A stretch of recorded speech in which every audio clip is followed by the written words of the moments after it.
Jadi kita bisa cari untuk ekspektasinya dan fungsi peluang bersamanya atau PDF-nya. Jadi di uniform distribution biasanya kalau di soal itu yang ditanya merupakan PDF-nya ya. Jadi fungsi peluang bersamanya gimana untuk setiap kejadiannya.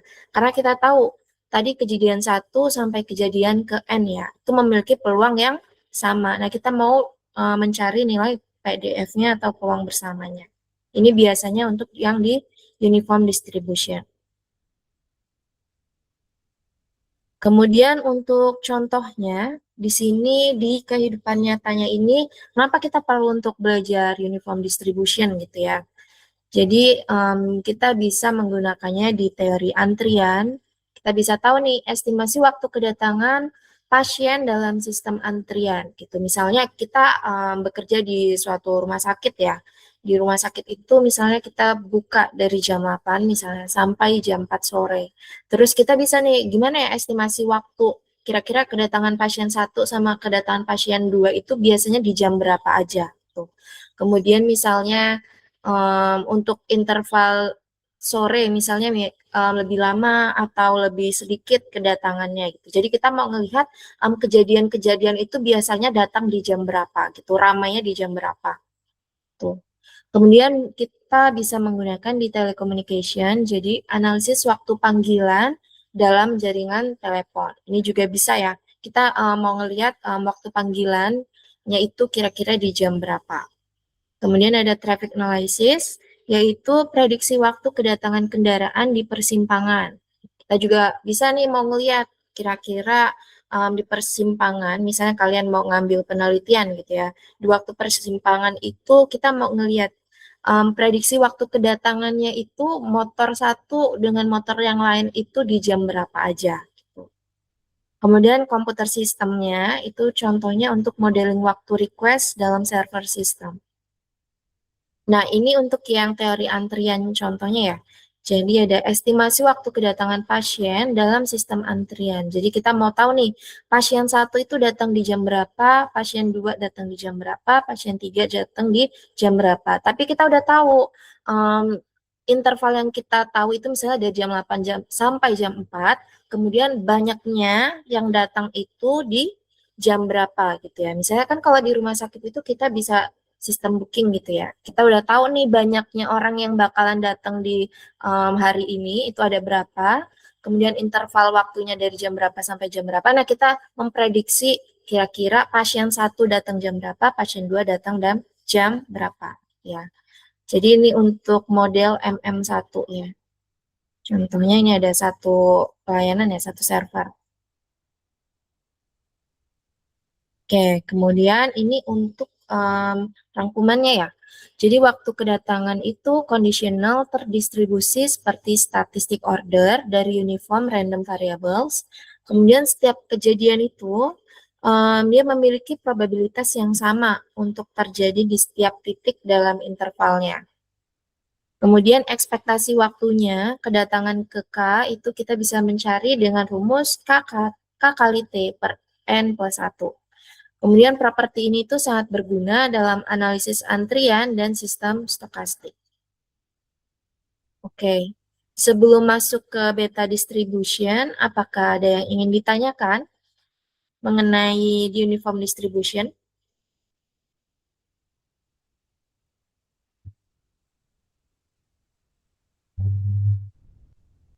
Kevin ada? Ada, Bu. Oke, Kevin. Ini kemana nih? Nggak ada orangnya. Kevin, bisa on cam?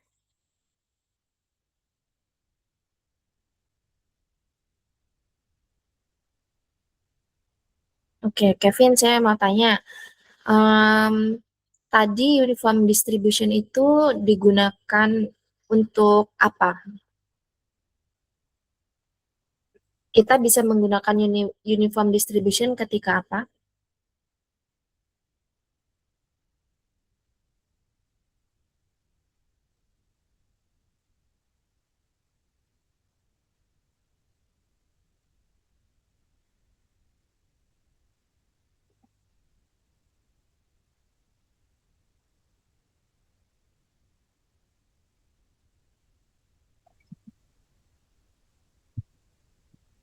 uniform distribution itu yang benar-benar random bukan, Bu?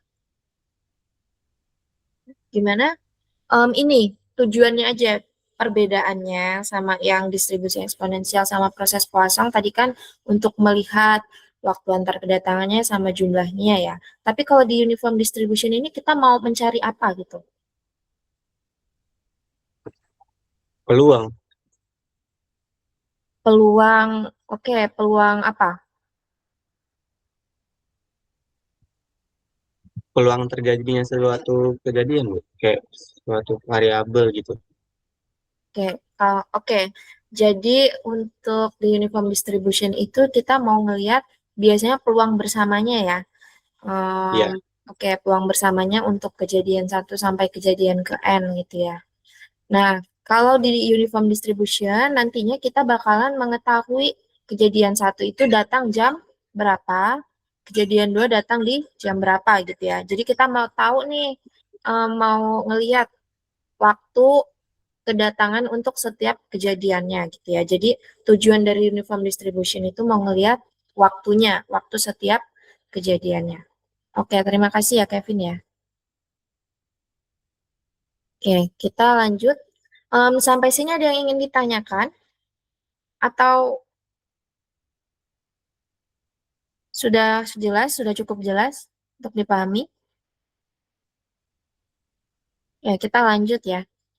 Kita masuk ke materi mengenai beta distribution. Jadi untuk beta distribution, jadi distribusi bersyarat dari waktu kedatangan ke K, jika diketahui jumlah kedatangannya sebanyak N, ini kasusnya sama ya, seperti uniform, jadi kita mau ngelihat waktu kedatangannya ke K-nya, tapi harus diketahui nih jumlah kedatangan sebanyak N-nya itu pada interval 0 sampai T diberikan oleh sebaran sebagai berikut. Jadi di sini SK per T itu dengan syarat banyaknya kejadian untuk waktu ke E sama dengan N ini diketahui akan berdistribusi beta dengan parameternya itu alfa sama dengan K. K-nya itu merupakan kedatangannya ya. Jadi banyaknya kejadian. Jadi misalnya kejadian satu, kejadian dua, kejadian ke dan seterusnya. Jadi K-nya ini merupakan kejadiannya. Nanti kalau di beta distribution ini kita akan melihat satu kejadian saja gitu ya. Jadi kejadian ke satu, kejadian kedua dan seterusnya. Kalau di uniform tadi kita mau melihat persebaran untuk setiap kejadiannya gitu ya. Jadi untuk semua kejadiannya gimana peluangnya. Tapi kalau di beta distribution kita hanya ingin melihat satu kejadian saja. Kemudian ada parameter beta. Di sini parameter beta ini merupakan persamaannya N min K plus 1. Jadi N-nya ini tadi ada banyaknya kejadian, dikurang K-nya ini tadi merupakan kejadian ke K-nya ditambah 1. Sehingga kita bisa memperoleh nih persamaan dari distribusi beta sendiri. Jadi ekspektasi dari kejadian ke K dengan syarat banyaknya kejadian ke T sudah diketahui itu sama dengan T dikali alfa per alfa plus beta ya. Sekarang kita inputkan nilai alfa dan betanya, di mana alfanya ini merupakan K, betanya N min K plus 1. Sehingga kita peroleh nih, K dikali T itu sama dengan N plus 1.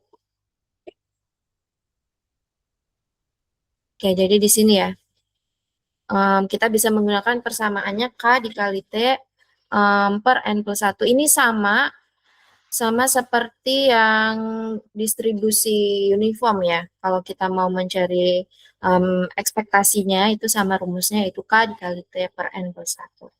Kemudian untuk di beta distribution kita bisa menghitung nilai variansnya. Variansnya sendiri yaitu persamaannya T kuadrat dikali alfa kali B per alfa plus beta dikuadratkan dikali alfa plus beta ditambah 1. Nah, kita tahu nih alfa tadi parameternya apa? Itu sama dengan K, beta itu N min K plus 1. Sehingga kita input ke persamaannya gitu ya. Jadi di sini diperoleh ini hasil akhirnya ya. Setelah penginputan diperoleh bahwa K dikali N min K plus 1 dikali T kuadrat per N plus 1 dikuadratkan dikali N plus 2. Jadi kita bisa menghitung nilai variansinya dari persamaan akhir ini. untuk beta distributionnya. Oke, untuk persamaannya ini mohon dicatat di catatan kalian ya. Nanti kita ada latihan-latihan soalnya. Oke, kemudian ini ada contoh soalnya. Misalnya diketahui dalam proses Poisson dengan rate-nya, ya ini parameter lambda-nya sama dengan ada 2 kejadian di setiap jamnya gitu. Jadi di setiap 1 jam itu rata-rata kejadian yang datang itu ada 2 kejadian. Nah, diketahui bahwa tepat ada 5 kejadian itu terjadi dalam interval 0 sampai 3 gitu ya. Nah, ini contoh soalnya seperti ini. Jadi dia diketahui ada berapa yang datang ya. Di sini ada 5 kejadian, terus diketahui intervalnya. Interval waktunya itu 0 sampai 3. Nah, berarti kita bisa menggunakan uniform ataupun beta gitu ya untuk di soal ini. Nah, yang ditanya tergantung yang ditanya. Kita lihat berapakah nilai ekspektasi dari waktu kedatangan ketiga. Oke. Dari waktu kedatangan ketiga, kita bisa menggunakan rumus ekspektasi di beta distribution ya. Beta distribution dengan uniform tadi nilainya sama gitu ya. Jadi rumusnya K dikali T per N plus 1. Nah, ini tadi diketahui ya, N-nya itu ada 5, banyaknya kejadiannya 5, T-nya itu ada 3, karena selangnya interval tadi kan dia berdistribusi 0, T ya. Di sini 3-nya ini adalah sebagai T. Kemudian K-nya ini sama dengan 3. Kenapa K-nya sama dengan 3? Karena dia merupakan kedatangan ketiga. Maka K-nya ini sama dengan 3. Sehingga yang ditanya nilai ekspektasinya dari kedatangan ketiga ini sama dengan ekspektasi S3 dengan syarat NT-nya sama dengan N. Berarti N3 sama dengan 5. Itu sama dengan K-nya tadi ada 3, kemudian T-nya ada 3, maka 3 kali 3 dibagi N-nya 5, 5 plus 1. Sehingga hasilnya adalah 9 per 6, atau kurang lebih ini sama dengan 1,5 jam. Jadi, ekspektasi kira-kira nih waktu kedatangan ketiganya ini adalah 1,5 jam. Jadi tinggal dilihat waktunya tadi dimulai dari jam 0 ya. 0 ditambah 1,5 gitu. Berarti kira-kira datang di 1,5 jam untuk kedatangan yang ketiga. Nah, ini kita bisa cari nih. Gimana kalau yang untuk kedatangan kedua, untuk kedatangan karena di sini banyak kejadiannya ada 5 ya, berarti kita bisa mencari untuk sampai 5 kejadian gitu. Ini kita bisa cari. Karena di sini hanya ditanyakan untuk S3, maka diketahui untuk kejadian ketiga itu dia di 1,5 jam. Dia ada di tengah-tengah ya. Karena tadi selang waktunya kan ada 3 jam. Oke, ini make sense ya. Jadi di kejadian ketiga dari 5 kejadian itu berada di pertengahan waktu. Kira-kira di 1,5 jam. Oke, sampai sini ada yang ingin ditanyakan?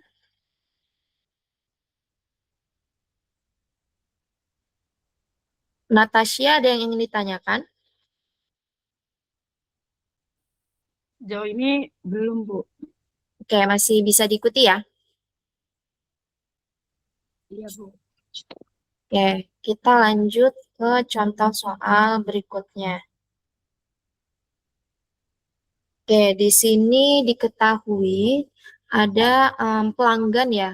Pelanggan tiba di toko mengikuti proses Poisson dengan parameter lambda-nya itu adalah 4 pelanggan per jam. Nah, jika diketahui tepat ada 8 pelanggan, berarti 8 ini merupakan ada N ya, N-nya itu 8, tiba dalam 2 jam pertama. Itu berarti waktunya itu adalah T-nya 2. Karena tadi kita tahu intervalnya itu harus dari 0 sampai ke T gitu ya. Jadi 0 sampai 2 jam pertama. Nah, berapakah peluang densitas bersama? Berarti kita bisa menggunakan distribusi uniform. Karena yang ditanya adalah peluang densitas bersamanya atau PDF-nya. Bahwa pelanggan pertama itu adalah tiba pada menit ke-20 dan pelanggan kedua itu adalah tiba di menit ke-45. Jadi kalau Di sini yang ditanya itu pelanggan pertama dan pelanggan kedua. Nah, kalau tadi di beta distribution kita hanya ingin melihat satu ya, tapi kalau di uniform ini dia merupakan terdiri dari beberapa kejadian. Nah, di sini yang diketahui itu dalam bentuk menit ya untuk yang pelanggan satu, pelanggan pertama dan pelanggan kedua. Maka kita bisa dirubah ke dalam satuan jam, yaitu karena di sini kita menggunakan jam ya. Jadi S1 sama dengan 1/3, 20/60 ya. Kemudian kejadian kedua 45/60, berarti sama dengan 3/4.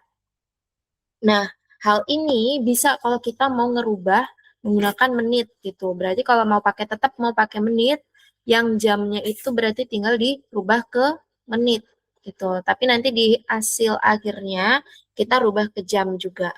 Nah, biasanya kalau untuk menyamakan waktu itu biasanya di satuan ke jamnya. Karena untuk mempermudah perhitungan juga, karena misalnya di sini kalau pakai menit ya, kita penghitungannya 20, 45, kemudian 2 jam mungkin 2 jam itu 120 gitu ya. Untuk perhitungannya akan lebih sulit, sehingga biasanya kita satukan ke dalam satuan jam. Nah, tadi diketahui nih N-nya itu sama dengan 8, T-nya itu sama dengan 2, sehingga untuk mencari peluang bersamanya atau PDF-nya, kita bisa menggunakan persamaan N faktorial per T pangkat N. Oke, N-nya kita masukkan ke persamaannya sehingga diperoleh nih. N faktorial berarti 8 faktorial dibagi 2 pangkat N-nya itu ada 8. Sehingga 8 faktorial itu merupakan 40.320 dibagi 2 pangkat 8, 256. Sehingga diperoleh nih peluang bersamanya itu di rentang 157,5 jam. Pangkat minus 8 ya. Jadi densitas bersamanya adalah di waktu berikut. Biasanya untuk menghitung peluang bersama itu menggunakan uniform distribution. Kita masuk ke contoh soal yang ketiga. Jadi di sini diketahui nih ada email masuk mengikuti proses Poisson ya dengan rate-nya itu 10 email per jam. Kemudian dalam 1 jam terakhir Anda itu menerima email sebanyak 12 email. Sehingga kita tahu 12 email itu merupakan N-nya, banyaknya kejadian yang terjadi dalam selang waktu. Kemudian selang waktunya itu adalah dalam 1 jam terakhir, sehingga T-nya itu sama dengan 1 jam. Nah, yang ditanya berapa ekspektasi waktu kedatangan email pertama dan email terakhir. Nah, ini kita bisa menghitung ekspektasinya seperti yang sebelumnya ya. Jadi kita masukkan menggunakan formulanya itu K kali T per N plus 1. Di mana email pertama berarti kita tahu K-nya itu sama dengan 1 karena dia itu kejadian pertama. Kemudian email terakhir yaitu K-nya sama dengan 12. Kenapa K-nya sama dengan 12? Karena banyaknya kejadian yang muncul untuk 1 jam itu hanya sampai 12. Sehingga email terakhirnya kita lihat banyaknya kejadian kita itu ada berapa. Karena di sini N-nya itu ada 12, sehingga kita tahu K sama dengan 12 gitu ya. Jadi jangan salah menentukan biasanya kalau di soal hanya email terakhir gitu ya. Email terakhirnya itu yang mana gitu. Tinggal melihat banyaknya kejadian yang muncul. Sehingga kita cari untuk ekspektasi S1, maka ini persamaannya 1 dikali 1 per 12 tambah 1, sehingga itu menghasilkan 0,077 jam.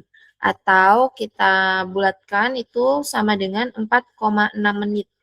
Tuh, jadi dia waktu kedatangannya di 4,6 menit pertama gitu. Sehingga kalau kita mulainya dari 0 sampai 1 jam, maka dia email masuk pertama itu di 4,6 menit. Kemudian di email terakhirnya, kita bisa menghitung K-nya itu sama dengan 12. Maka kita hanya mengganti di nilai K-nya 12, sehingga diperoleh persamaannya, hasilnya yaitu 12 per 13. Atau ini setara dengan 55,4 menit. Jadi email terakhir itu masuk kira-kira itu di 50 menit 55 gitu ya. Nah, ini kurang lebih untuk cara pengerjaannya dari uniform dan beta distribution. Kita tahu bahwa email pertama masuk kapan dan email terakhir itu masuknya kapan. Oke, sampai sini ada yang ingin ditanyakan?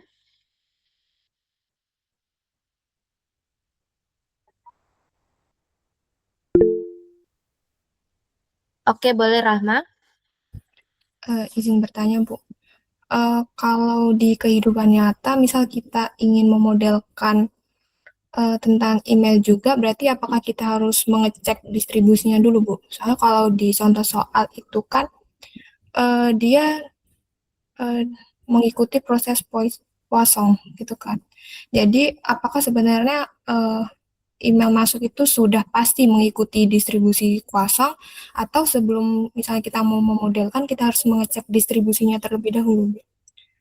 Itu Oke. pertanyaan. Oke, bagus ya pertanyaan Rama ya.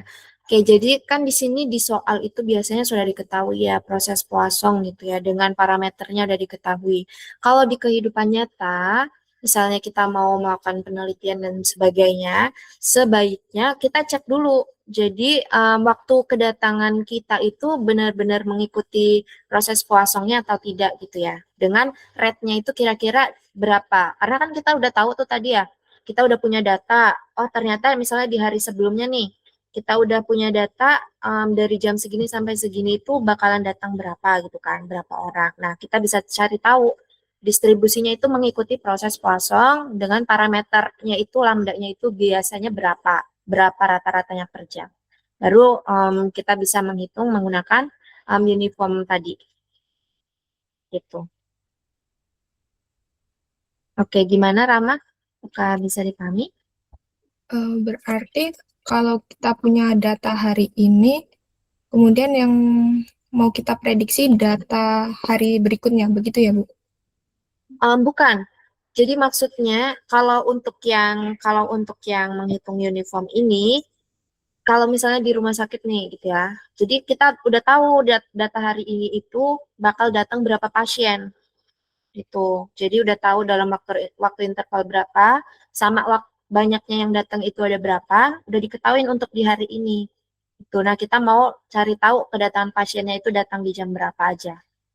Gitu. Jadi bukan untuk meramalkan. Kalau kita mau ngelihat distribusinya, kita pakai data-data sebelumnya kan, beneran nggak ngikutin Poissonnya. Oh oke, kalau dia bisa ngikutin Poisson, berarti kita bisa nih menerapkan untuk di yang hari ini gitu. Pakai yang uniform distribution. Tapi tetap pakai data yang untuk hari ini ya, kalau menggunakan uniform. Nih, ada yang ingin ditanyakan? Oh, sudah menjawab Rama? Sudah, Ibu. Terima kasih, Ibu. Oke, sama-sama. Untuk yang lain ada yang ingin ditanyakan sebelum kita masuk ke distribusi lainnya?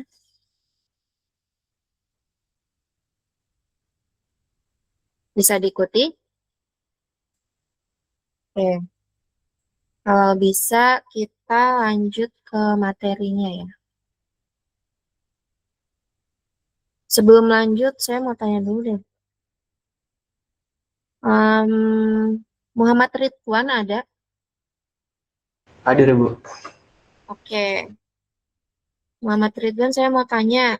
Tadi kan kita udah belajar dua distribusi ya.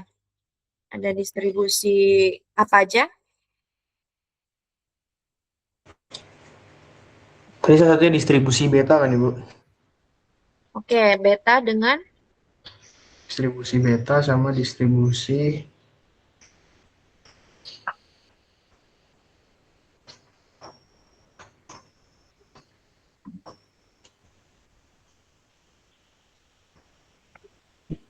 beta sama dengan apa? distribusi uniform, Ibu. Oke, benar ya. Jadi distribusi uniform dan distribusi beta. Nah, cara kapan kita menggunakan biasanya kapan kita menggunakan beta distribution dengan uniform distribution? Berdasarkan yang tadi saya jelaskan ya, kapan kita menggunakan itu? Sebentar, saya mau share. Kapan?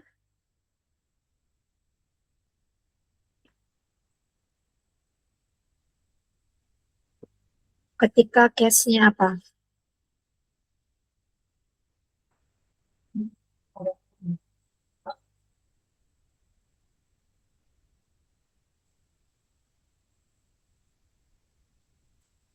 Ada yang mau bisa bantu jawab?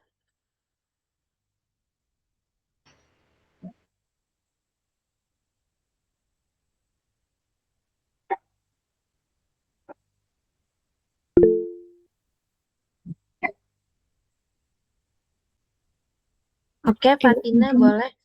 izin jawab ya, Bu. Ya. Senangkap saya dan juga mungkin kalau misalnya ada salah dikit, maaf ya, Bu.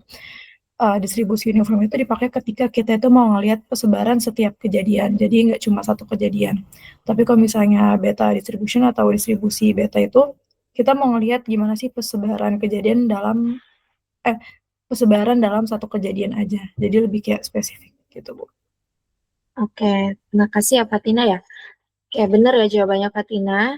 Tadi perbedaannya kalau yang di uniform, kita mau ngelihat untuk distribusi semua kejadiannya nih kira-kira ya. Kayak tadi ada N bola mau dilempar ke kotak gitu. Kita mau ngelihat untuk N bolanya gimana persebarannya.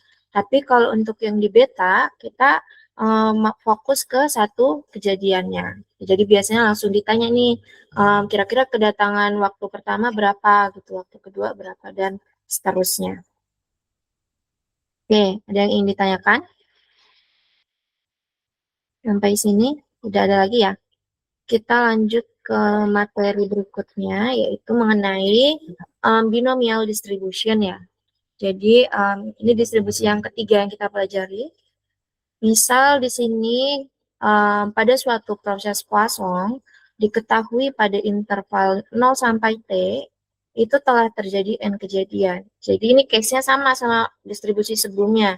Harus ada selang interval waktu, harus ada N kejadiannya juga. Nah, kemudian yang ditanya, jika S kurang dari T. Nah, biasanya kalau di binomial, itu ada tambahan keterangan waktu baru, di mana waktunya ini adalah waktu yang termasuk ke dalam interval T, gitu ya. Jadi, S-nya ini kurang dari T-nya. Gitu. Jadi, S-nya kurang dari T. Kemudian maka kita peroleh nih, kita mau tahu persebarannya itu NS dengan syarat NT sama dengan N berdistribusi binomial dengan parameternya ini N, P. Di mana P-nya ini merupakan S per T. S-nya merupakan waktu kejadian untuk yang kurang dari ya di dalam intervalnya. T-nya ini adalah waktu selama interval tersebut. Kenapa di sini NS gitu ya? Kalau yang sebelum-sebelumnya kan kita mau ngelihat S-nya nih. Ini kan ekspektasi S-nya, kejadiannya. Tapi kalau di binomial, kita itu menghitung banyaknya kejadian untuk di waktu yang S tadi.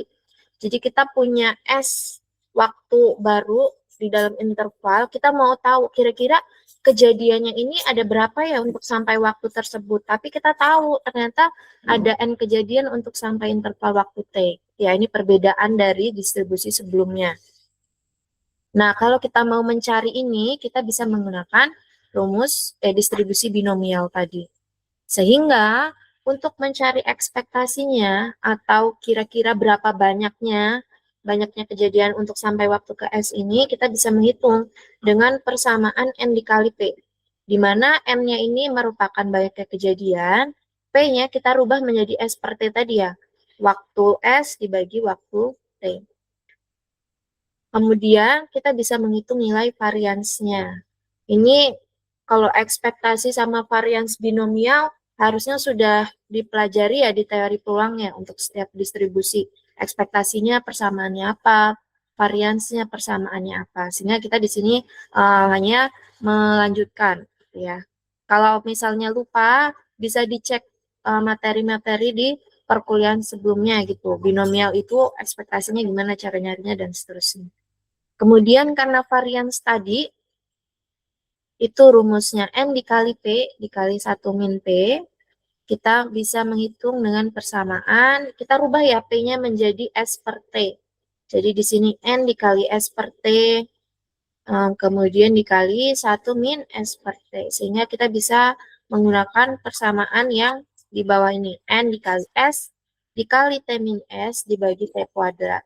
Kita bisa menggunakan yang satu atau yang dua gitu ya. Oke, kita masuk ke contoh soalnya. di contoh soalnya ini, misalnya ada kendaraan melewati gerbang tol mengikuti proses kosong. Jadi kita fokusnya ke kendaraan ya. Nah, dalam periode 30 menit, berarti 30 menit itu merupakan T-nya. Jadi di sini T-nya 30 menit, tercatat ada 15 kendaraan yang melewati gerbang tol itu. Sehingga N-nya kita punya 15 ya, N sama dengan 15. Nah, yang ditanya, berapa sih peluang bahwa kendaraan kelima itu lewat sebelum menit ke 12 gitu ya. Kalau yang tadi kan cukup sampai, kalau distribusi sebelumnya hanya sampai pertanyaan berapa ekspektasi kendaraan kelima gitu ya. Tapi kalau yang di distribusi ini kita bisa binomial distribusi ini hanya kita ada tahu nih sebelum menit ke-12. Jadi menit ke-12 ini dia merupakan S-nya ya. Jadi S-nya ini ada di rentang waktu 0 sampai T-nya 30 menit. Nah, biasanya soal pertanyaannya kayak gini untuk yang binomial distribution. Nah, sehingga konsepnya kita bisa tulis nih, kalau untuk kejadian kelima, kita fokusnya kan kendaraan kelima, berarti kejadian kelima ya. Diketahuilah bahwa N30 itu tadi sama dengan 15. Kan waktu kedatangan, banyaknya kejadian untuk 30 menit itu ada 15 kendaraan. Ini akan mengikuti distribusi dari stochastic order yang kelima dari 15 ya. Jadi uniform 0,30. Ini kan hanya untuk S5 ya. Jadi kita tahu untuk setiap kejadian kan tadi berdistribusi uniform dengan parameter 0,t, T-nya 30. Nah, untuk perhitungannya kita bisa menghitung dengan rumus peluang. Jadi peluang S5 kurang dari sama dengan 12 dengan syarat N30 itu sama dengan 15. Nah, ini kita bisa, ini ekuivalen dengan perhitungan binomial. Binomialnya itu tadi parameternya apa? N, P, di mana N-nya itu 15, P-nya itu S per T. Jadi S-nya 12 menit, kemudian T-nya itu 30 menit. Nah, ini lebih dari sama dengan 5 ya. Karena K-nya 5. Sehingga ini sama dengan kita juga bisa kalau mau mencari peluang yang lebih dari sama dengan 5. Berarti kita bisa menghitung peluang yang 1 dikurang peluang kurang dari 5 gitu kan. Untuk dicari peluang, sehingga kita bisa menghitung untuk rumus binomialnya 1 dikurang sigma R sama dengan 0 sampai 4, karena dia kurang dari 5 ya. Yaitu tadi kalau binomial, rumusnya merupakan kombinasi N dikali R, dikali P pangkat R, dikali 1 min P pangkat N min R.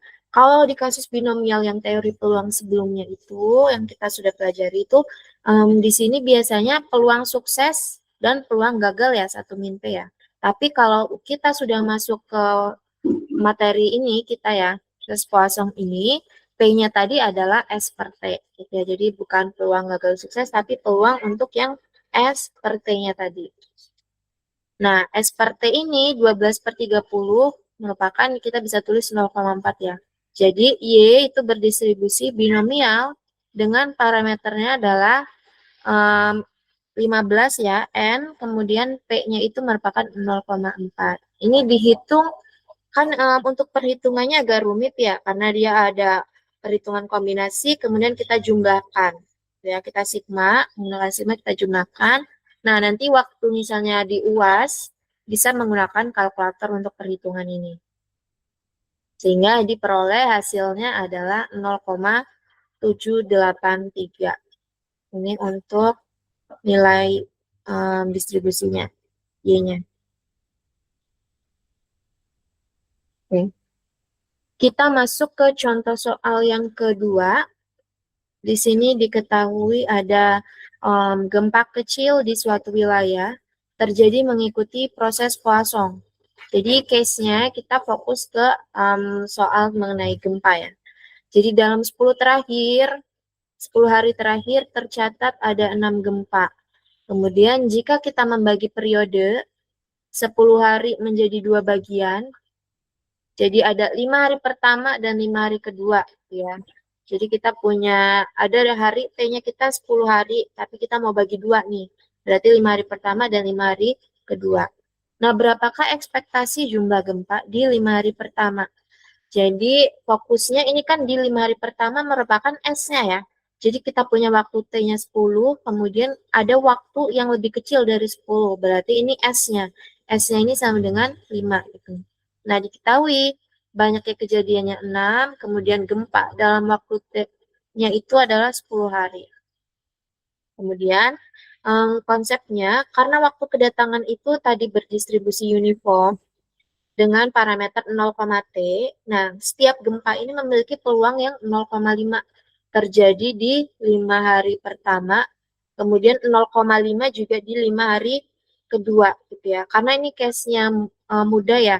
Jadi ada 10 hari dibagi 2 berarti 5 hari pertama, 5 hari kedua. Berarti peluangnya yang 6 gempanya ini muncul di 5 hari pertama, 5 hari kedua itu adalah 50-50, yaitu 0,5. Jadi dia mau masuk ke rentang pertama, rentang kedua itu peluangnya 0,5.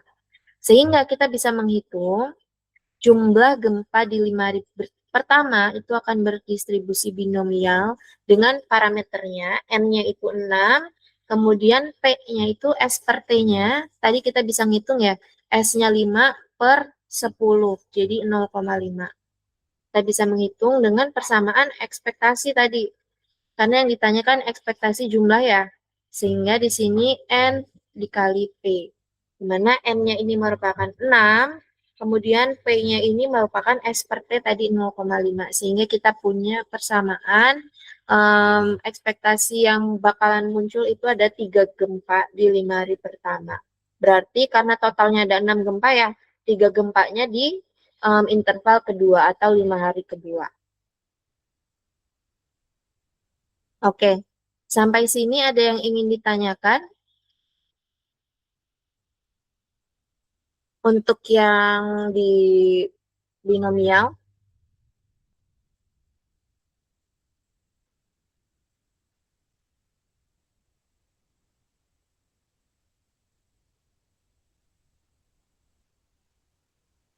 oke, saya mau tanya,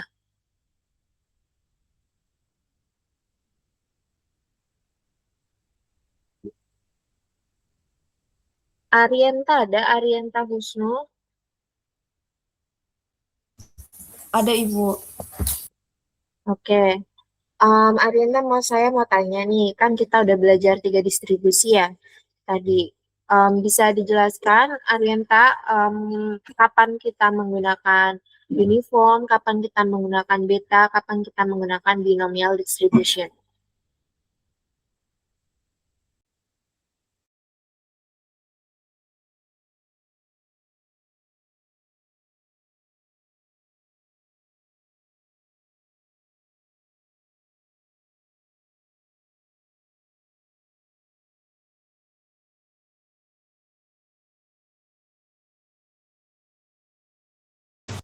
Gimana, Arienta?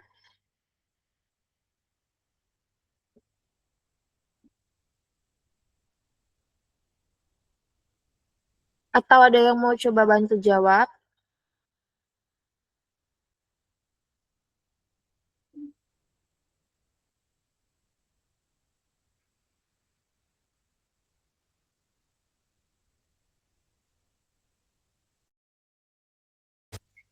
Arienta? Ini, Ya, ya gimana? Bu, ini yang sepemahaman saya aja ya Bu, kalau seandainya distribusi binomial itu, dia tuh kita ngitung, jadi kayak dia udah pasti gitu Bu, iya dan tidak gitu. Jadi kayak kalau seandainya contohnya tuh semuanya ada sukses atau gagal gitu, kita ngitung ada 2 kemungkinan itu aja. Kalau seandainya Poisson itu kita tuh untuk ngitung jumlah kejadian di suatu interval gitu. Oke. Kalau untuk yang Kalau distribusinya, yang kalau beta, yang gimana Bu? yang beta uniform, kemudian yang binomial.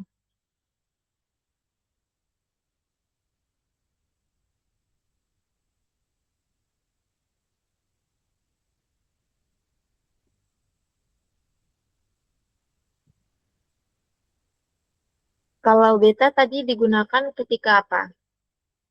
Kita mau melihat apa? Misalnya ada rentang waktu kan, intervalnya diketahui 0 sampai T gitu. Kemudian diketahui ada banyaknya kejadian yang muncul di selang waktu tersebut. Ini kan case-nya sama ya, untuk ketiga distribusi kan yang diketahui sama. Nah, gimana cara tahu kapan kita mau pakai uniform, kapan kita mau pakai beta, kapan kita mau pakai binomial. Kan tadi saya sudah jelaskan nih, case-case-nya ini berbeda untuk setiap distribusi ya. Kalau yang ditanya ini misalnya, maka kita bisa pakai distribusi ini. Atau ketika kita mau melihat apanya gitu, kita bisa pakai ini. Oke. Apakah Arianta bisa menjelaskan itu?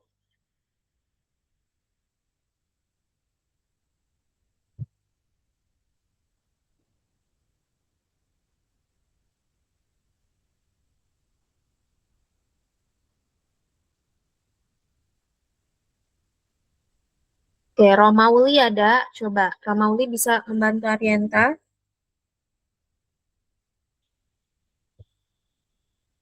Romauli. Oke, ini kan kita kelas online ya, tapi kan harapannya bisa tetap komunikasinya dua arah ya.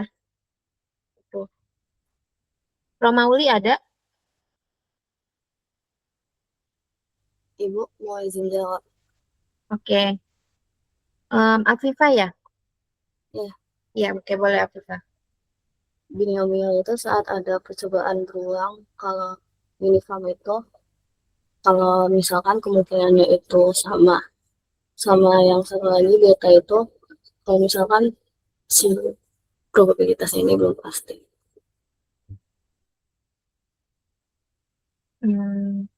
Kalau untuk yang di kita sekarang yang di proses Poisson, kan tadi kalau kita tahu nih kalau di teori peluang, kalau yang binomial itu peluang sukses atau gagal gitu kan.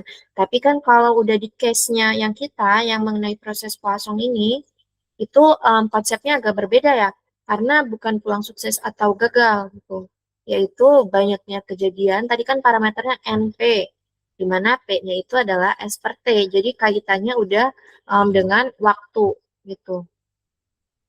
Banyaknya kejadian yang muncul sampai interval waktu S gitu. Itu ya. Oke, terima kasih untuk Afifah dan lainnya ya. Jadi, kapan kita pakai uniform? Ketika kita mau ngelihat persebaran setiap kejadiannya. Biasanya yang ditanya itu adalah PDF-nya atau fungsi peluang bersamanya untuk setiap kejadiannya. Kemudian untuk yang kedua ini ada beta distribution. Kalau beta distribution itu kapan kita menggunakannya? Pokoknya case-nya sama ya, tiga distribusi itu yang diketahui interval waktu sama N-nya. Tinggal yang ditanya nanti mau apa tujuannya. Kalau yang di beta, kita mau ngelihat fokus ke satu kejadiannya aja. Kalau yang sebelumnya, yang uniform mau ngelihat persebaran setiap semua kejadiannya. Kalau yang beta fokus ke satu kejadian. Kalau yang binomial, ini ada case tambahan, ada waktu baru yang di dalam interval gitu ya. Ada S, ada poin S, kita mau cari tahu berapa banyak yang terjadi untuk interval 0 sampai S gitu. Jadi ini kasus baru, tapi yang di syaratnya itu sama kayak distribusi sebelumnya. Nah, kita bisa menggunakan binomial. Kayak yang tadi ya, ada 5 hari pertama misalnya, kemudian ada waktu 1 jam. Kira-kira gimana banyaknya kejadian sampai di menit ke 30 menit aja. Tuh, sama yang kayak tadi ya. Nah, itu untuk yang binomial. Sekarang kita masuk ke latihan soal. Di sini ada sebuah call center. Jadi, menerima panggilan pelanggan yang mengikuti proses Poisson dengan rate parameter lambda itu 5 pelanggan ya, 5 panggilan per jam. Kemudian supervisor melaporkan bahwa dalam 2 jam pertama, yaitu shift dari jam 8 sampai jam 10, tercatat tepat ada 12 panggilan masuk. Nah, ini ada pertanyaan poin A, B, C. Mohon untuk dikerjakan ya. Nanti akan saya tanya.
Oke, maaf sebelumnya ya. Untuk pengerjaannya bisa ini 9.10. Oke, mungkin saya beri waktu 10 menit ya. Di jam 9.20 nanti akan saya boleh angkat tangan. Kalau ada yang mau coba, nanti share screen jawabannya. Saya tunggu sampai 9.20 ya.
Oke, udah 10 menit ya.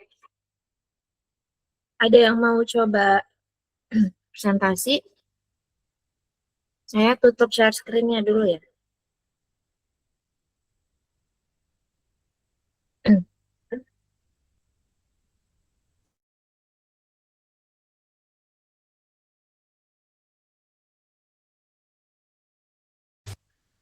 Oke, ada yang mau coba dulu?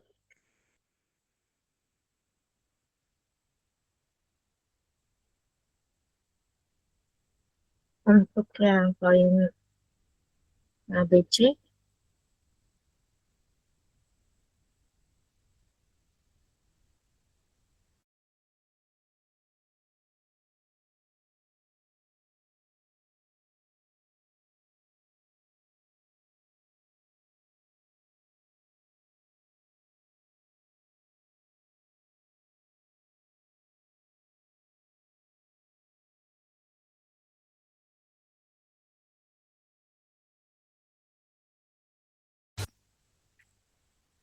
Nanti saya masukkan lagi ke aktifan ya.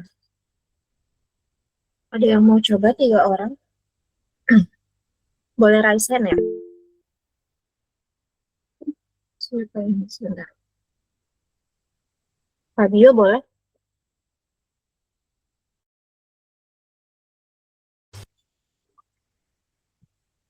Satu poin aja. A, B, atau C. Yang A dulu boleh? Oke. Press apa? Share screen aja ya. Iya. Di foto biar bisa melihat ya. Di foto habis itu ditampilkan.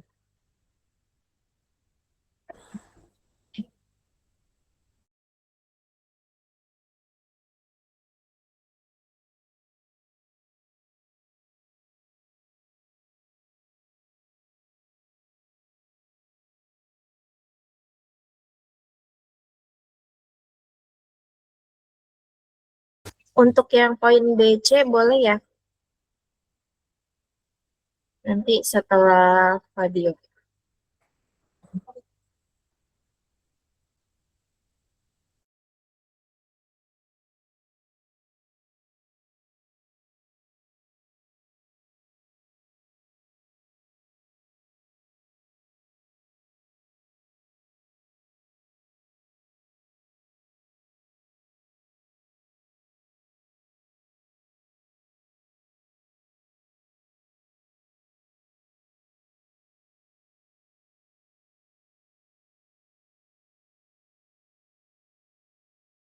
Iya, iya.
Oke.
Oke, terima kasih ya Fabio ya. Ini jangan ditutup dulu.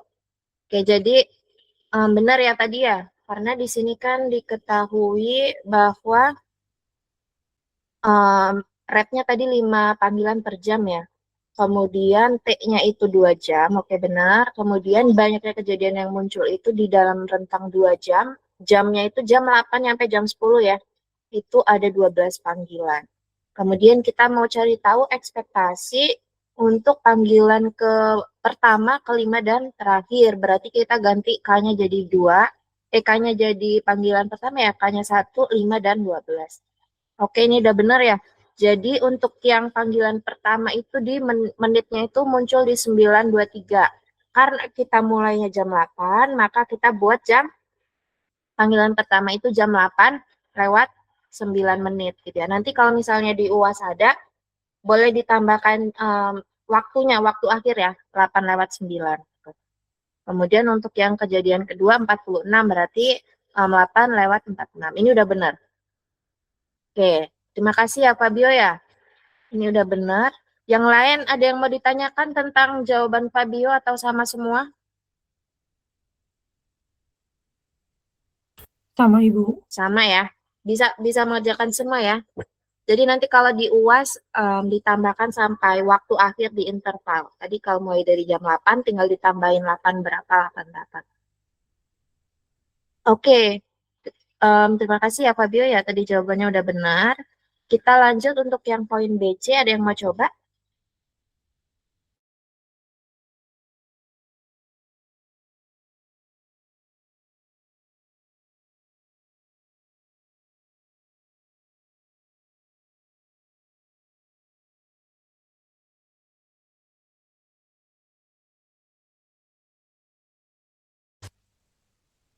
Poin B ada yang mau coba?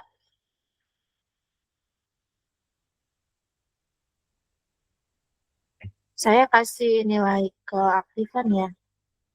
Jadi siapa namanya Fabio?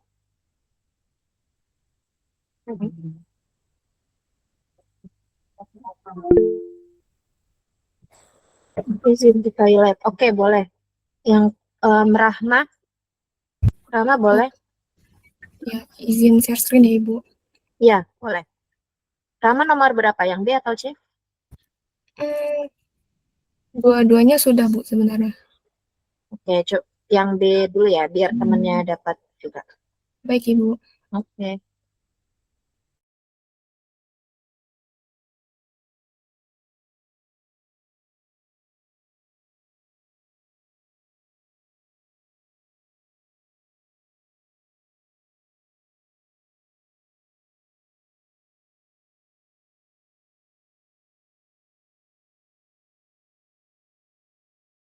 Masih di mute Rahma.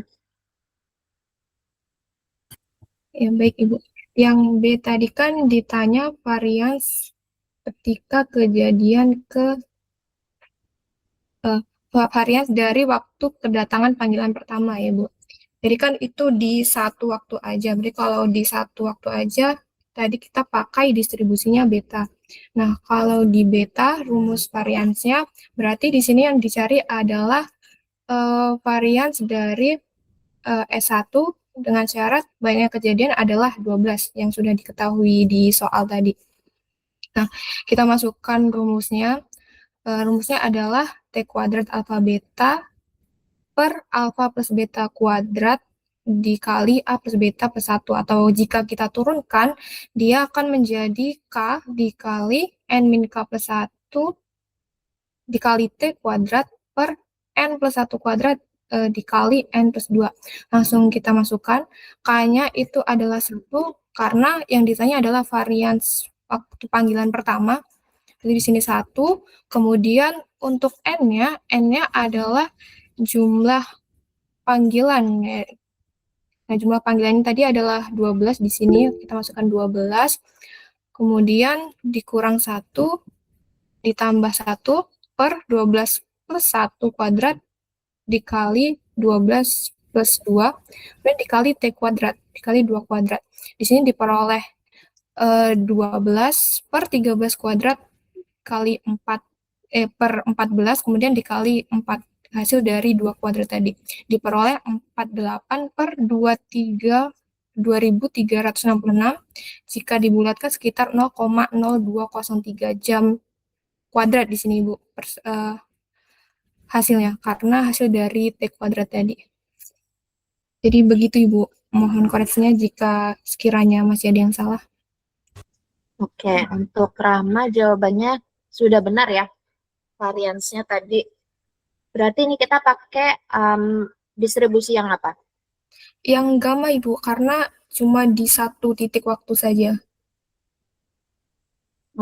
Beta Iya, ya. iya, beta. Maaf. Oke, iya benar. Jadi di sini menggunakan persamaan varians beta, yaitu N min K plus 1 kali T kuadrat per N plus 1 dikuadratkan dikali N plus 2 ya. Karena yang ditanya cuma kejadian satu ya, berarti K-nya kita masukkan 1. Sehingga di sini diperoleh berapa? 0,0203. Ini jam kuadrat ya? Iya, Bu. Oke. Berarti kalau mau nyari untuk jamnya aja, satuan jamnya aja, biar lebih mudah, pakai standar deviasi ya, tinggal diakarin. Oke. Ya benar, Rahma. Terima kasih ya. Yang lain jawabannya ada yang berbeda dari Rahma, apa sama kayak Rahma semua? Bisa jawabnya?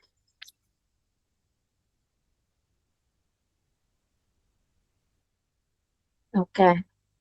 Sepertinya, oke Rahma boleh ditutup share screen-nya. Terima kasih ya Iya, baik. untuk Terima yang kasih, Bu. jawaban B. Sekarang kita lanjut untuk yang jawaban C tadi di kolom chat ya. Abdillah boleh Abdillah Fikri. Oke, Izin boleh. sekarang share screen ya, Bu. Iya.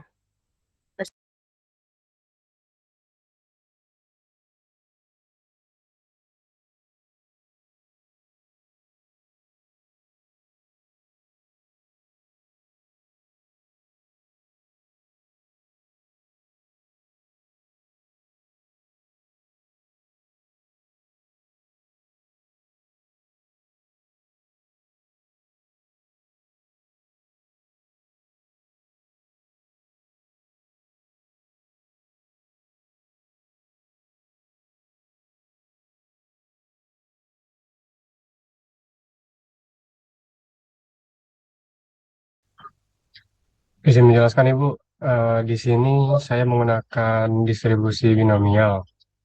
Dengan rumusnya tadi itu seperti ada yang di kertas saya, terus N-nya diketahui 12, S-nya itu 1, T-nya itu 2. Jadi eh, untuk perhitungannya itu N-nya dikali dengan S, kemudian dibagi dengan T, yaitu 12 dikali dengan 1, dibagi dengan 2, yaitu sama dengan 6. Jadi untuk hasil akhirnya ada 6 panggilan. Oke. Benar ya jawabannya Abdillah ya. Jadi di sini menggunakan binomial. Tadi kan yang ditanya adalah ekspektasi ya, jumlah panggilan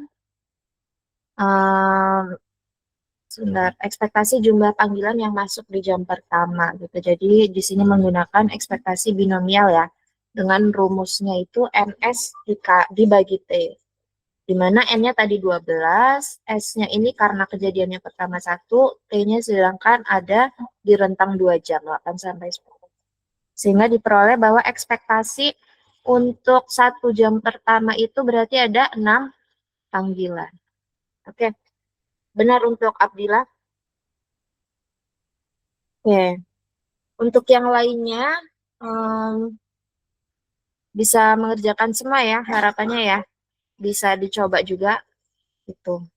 Untuk yang latihan soal tadi, saya izin share screen ya. Kita lanjutkan dulu.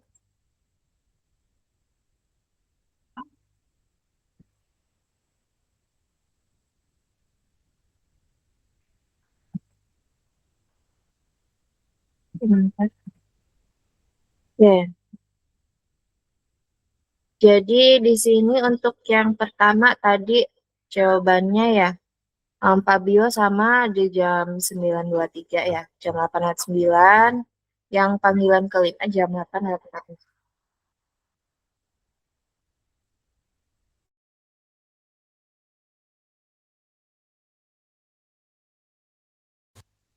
Bentar ya.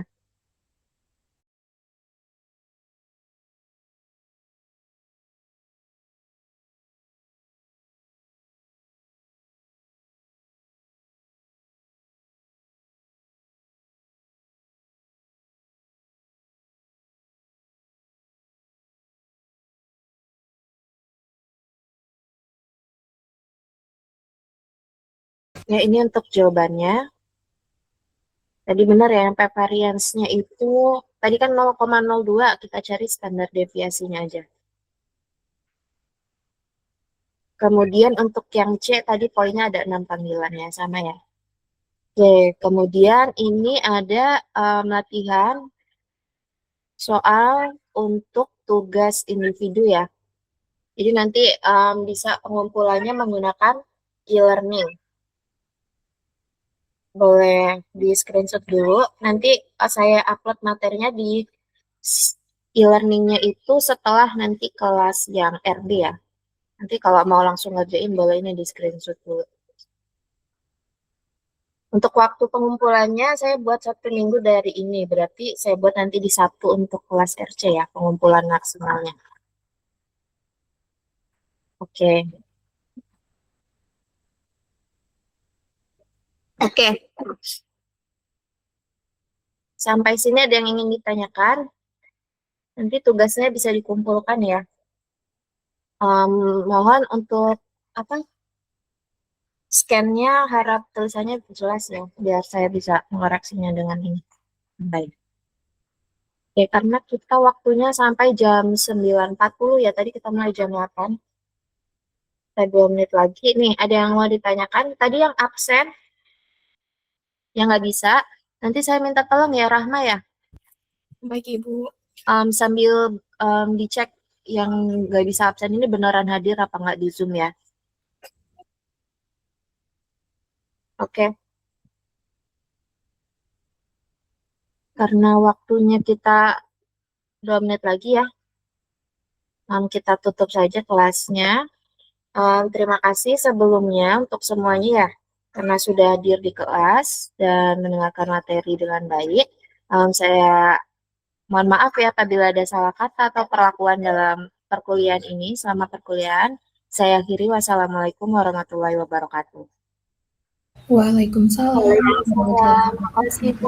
Terima kasih.